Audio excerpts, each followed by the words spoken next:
Bienvenue, aujourd'hui, on explore le psoriasis, une affection de la peau, chronique, et qui touche pas mal de monde, plus de 2% apparemment. Oui, c'est fréquent. Et l'idée, c'est de voir un peu ce que les infos médicales récentes nous disent. Exactement. Qu'est-ce que c'est? Comment ça se voit? Et comment on gère ça? On sait déjà que c'est chronique, qu'il y a un terrain génétique, Tout à fait. Et il y a des facteurs qui peuvent, disons, révéler la maladie. comme quoi par exemple? Des infections, le streptocoque par exemple, ou même le VIH. Certains médicaments aussi. Ah oui, lesquels? L'interféron, les bêta-bloquants, le lithium. Ou même l'arrêt un peu brutal de corticoïdes par voie orale. D'accord.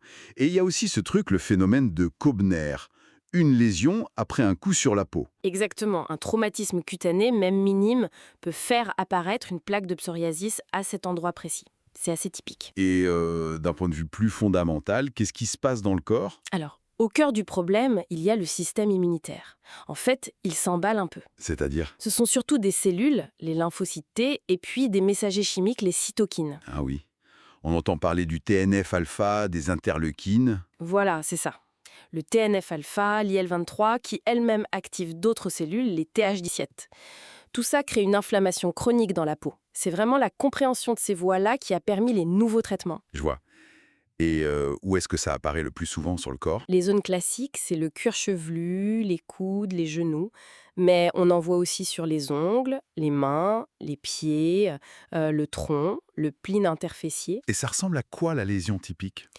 C'est la plaque rouge, bien délimitée, qu'on appelle érythémateuse, et dessus, il y a ces peaux mortes, blanchâtres, un peu épaisses, argentées, les scames. Mais ce n'est pas toujours comme ça, j'imagine. Ah non, loin de là. Ça, c'est la forme en plaque chronique, la plus fréquente. Mais il y a plein de variantes. Par exemple? Ben, parfois, ce sont plein de petites gouttes, des petites papules qui apparaissent d'un coup, souvent après une infection, surtout chez les jeunes. C'est le psoriasis en gouttes. D'accord.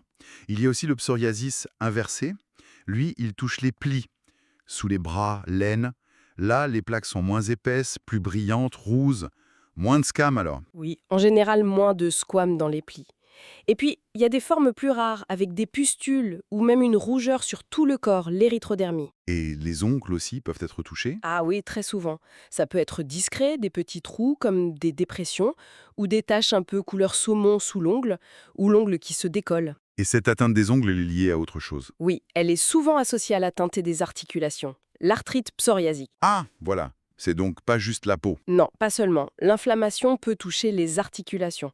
C'est la principale complication systémique, on va dire. Et ça se manifeste comment, cette arthrite? Ça peut être juste une ou quelques articulations gonflées, douloureuses, souvent aux mains ou aux pieds, de façon asymétrique, mais il y a des formes plus sévères qui ressemblent à la polyarthrite rhumatoïde ou qui touchent la colonne vertébrale. D'accord.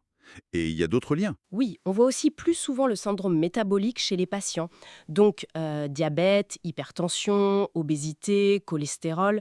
Ça montre bien que c'est une maladie inflammatoire qui dépasse la peau. C'est clair. C'est vraiment complexe. Alors, du coup, face à tout ça, comment on traite le psoriasis aujourd'hui? Alors, la stratégie est souvent graduée.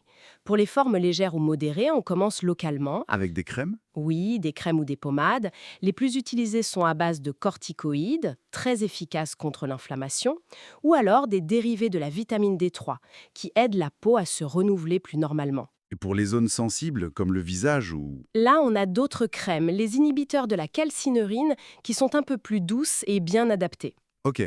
Et si ça ne suffit pas ou si c'est plus étendu? Alors, on peut passer à la photothérapie. C'est une exposition contrôlée à certains types d'UV, surtout les UVB. Ça calme l'inflammation. Et pour les cas encore plus sévères, ou s'il y a l'arthrite? Là, on passe au traitement systémique qui agit sur tout le corps. Il y a des médicaments plus anciens comme le méthotrexate, et puis il y a les fameux agents biologiques. Ah oui, les biothérapies, c'est quoi leur avantage?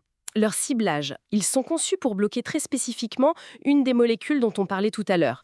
Le TNF, l'IL-17, l'IL-23. D'accord, ils visent directement la cause de l'inflammation. Même pour des formes très sévères. Mais bien sûr, ce sont des traitements puissants. Il faut une surveillance médicale sérieuse, surtout pour le risque d'infection. Logique.